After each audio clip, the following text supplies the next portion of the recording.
పుష్పత full story. Pushpa 2లో చూపించింది కేవలం ప్రతాప్రెడ్డి తమ్ముళ్లను చంపి పుష్ప మరింత డేంజర్ వ్యక్తిగా మారతాడు. ఆ తర్వాత పుష్పను చంపాలని ప్రతి ఒక్కరూ ఎదురుచూస్తూ ఉంటారు. పుష్ప అంచెలంచెలుగా ఎదగడం సిండికేట్గానే కాకుండా సుమారు విదేశాలతోనే డైరెక్ట్ డీలింగ్స్ చేసేవాడు.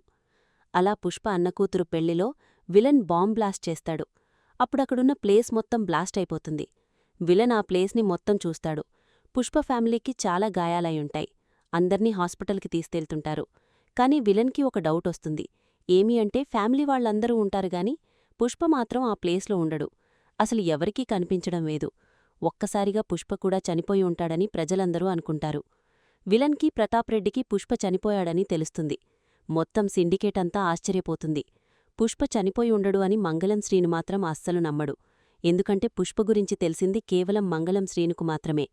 కాబట్టి పుష్ప పుట్టించిన భయం రోజురోజుకీ తగ్గిపోతూ వస్తుంది.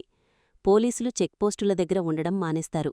శేషాచలం అడవి మొత్తం సైలెంట్గా ఉండిపోతుంది. అలా కొన్ని రోజులు గడిచిపోతాయి. శేషాచలం అడవిలో కొంతమంది మనుషులు సరుకును కొడుతూ ఉంటారు.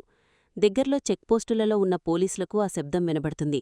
అలా ఆ పోలీసులందరూ అడవిలోకి వెళ్తారు. అక్కడికి వెళ్లి చూసిన తర్వాత ఒక్కసారిగా షాకవుతారు. ఎందుకంటే అక్కడ ఎవరూ ఉండరు. కాని సరుకు మాత్రం కొన్ని వేల టన్నులు మాయమైపోయింది. ఎందుకంటే పుష్ప మనుషులు ఆ సరుకును ఎక్కడో దాచిపెట్టారు. పోలీసులకు అర్థమవుతుంది పుష్ప ఇంకా బతికే ఉన్నాడు అని. కాని ఆ విషయం ఎవరికీ తెలియకూడదు అని పోలీసులనుకుంటారు. ఎందుకంటే ఇన్ని వేల టన్నులు సరుకు కనిపించడం లేదంటే వాళ్ల జాబ్స్ పోతాయని ఎవరికీ చెప్పకుండా ఉంటారు. ఇంతకీ పుష్ప ఎక్కడికి వెళ్లాడు అంటే పుష్ప చైనాకు వెళ్ళింటాడు. అక్కడున్న గవర్నమెంట్ పుష్పను స్మగ్లర్గా గుర్తించి అరెస్టు చేస్తుంది. పుష్ప ఇల్లీగల్ బిజినెస్ చేస్తున్నాడు అని తనను రిమాండ్లో ఉంచాలని అరెస్టు చేస్తుంది. అలా పుష్ప జైల్లో ఉండగా రాత్రి సమయంలో అక్కడున్న మెయిన్ విలన్ని పుష్ప చంపేస్తాడు. అలా పుష్ప ప్లాన్ ప్రకారం అరెస్టై జైల్లో ఉన్న విలన్ని చంపేసి ఆ తర్వాత తనకున్న పవర్స్తో అక్కడ్నుంచి తప్పించుకుంటాడు. అలా జపాన్కి వెళ్తాడు. ఇంతకీ ఎందుకోసం జైల్లో ఉన్న విలన్ని చంపేసి ఉంటాడు అంటే పుష్ప అన్నకూతురు పెళ్లిలో బాంబ్ బ్లాస్ట్ పెట్టేలా ప్లాన్ చేసింది ఈ విలనే.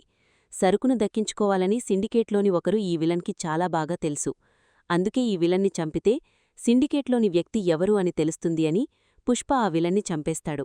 అలా జపాన్కి వెళ్తాడు. తర్వాత అక్కడ ఉన్న ఒక పార్టీతో చాలా పెద్ద డీలింగ్ని కుదుర్చుకుంటాడు. అలా పుష్ప సరుకు పంపిస్తా అని మాట ఇచ్చి ఉంటాడు. అందుకే కేశవ ద్వారా కొన్ని రోజుల కిందటే శేషాచలంలో ఉన్న సరుకును రెడీ చేస్తూ ఉంటారు. అది గమనించిన పోలీసులు షాకవుతారు.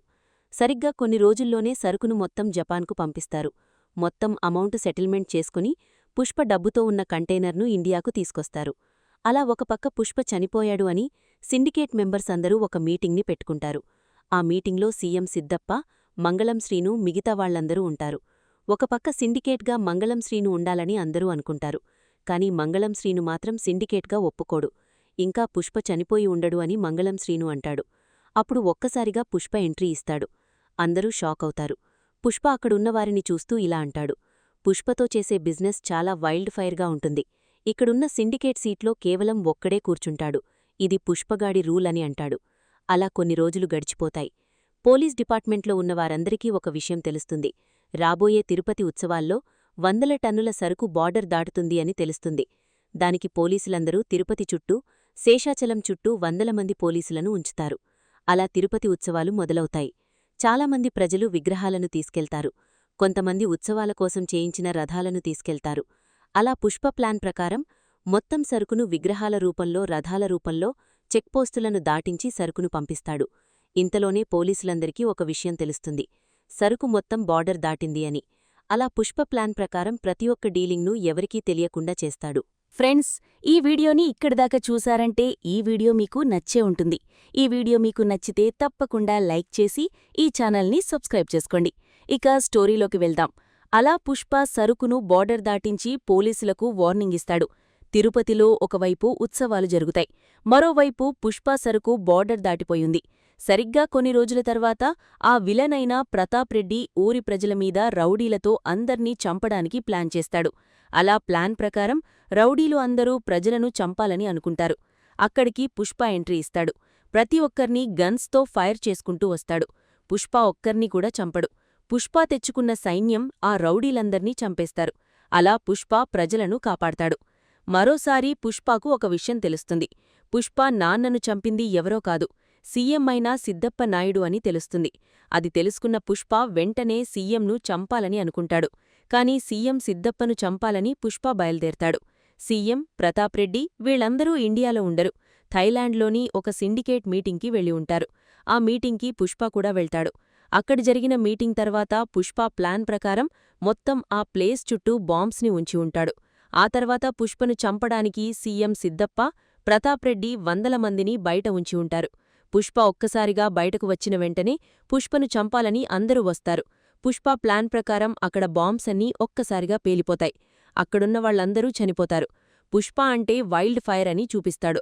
అలా ఆ తర్వాత సరుకును చెన్నైకి చేర్చాలని, జపాన్కు చేర్చాలని సరుకు ఉన్న కంటైనర్లను పంపిస్తాడు.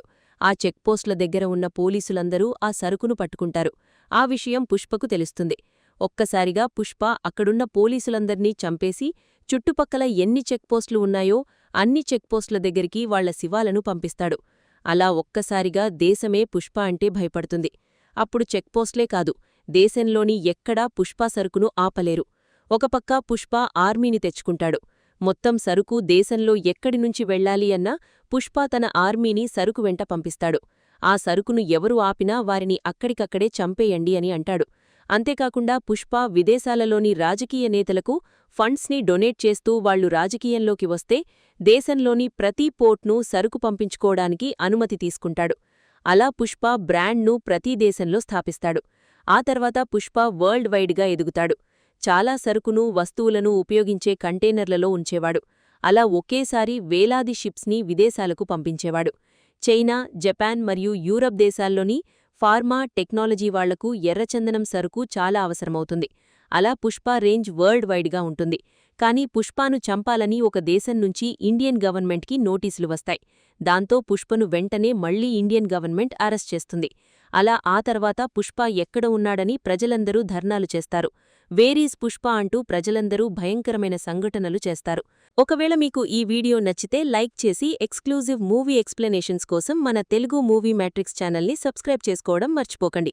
మీ సపోర్ట్ ఎప్పుడూ ఇలాగే ఉండాలని కోరుకుంటున్నాను. మళ్ళీ ఇంకో సాలిడ్ మూవీ ఎక్స్ప్లెనేషన్తో మిమ్మల్ని వచ్చి కలుస్తాను. అంతవరకు టేక్ కేర్.